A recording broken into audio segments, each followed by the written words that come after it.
As President George W. Bush flew back to Washington on Air Force One on September 11, he was accompanied by Michael Morell, the CIA officer who briefed the president daily.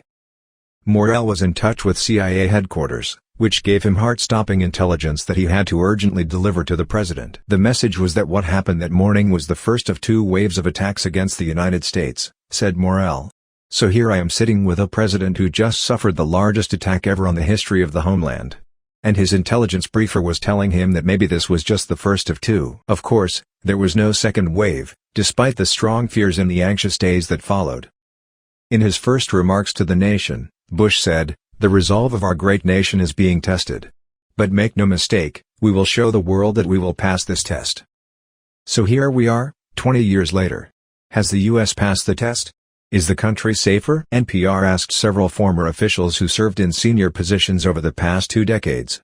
Their collective answer could be summarized as, yes, but, one thing is clear, Al-Qaeda carried out several deadly attacks against U.S. targets in the years leading up to 9/11, but since that terrible day, the only lethal attack in the U.S. with a direct link to Al-Qaeda was a 2019 shooting by a Saudi Arabian aviation student that killed 3 people at the Pensacola Naval Air Station.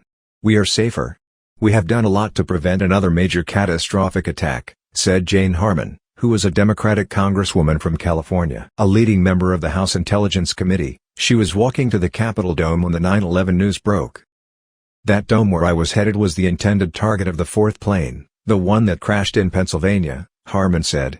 So, this is kind of personal. She's quick to add that the U.S. response since 9/11 has included many damaging mistakes. She considers herself among those responsible, ground she covers in a book she authored this year, Insanity Defense. What we did wrong going forward was we exceeded the mission in Afghanistan, she said. The mission was to degrade the ability of Al-Qaeda to attack us again. We did that very quickly. But we stayed. There was mission creep. We over-militarized our response.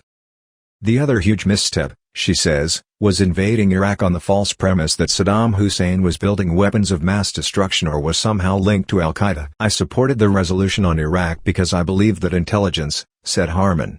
So that was a mistake, probably primo number 1.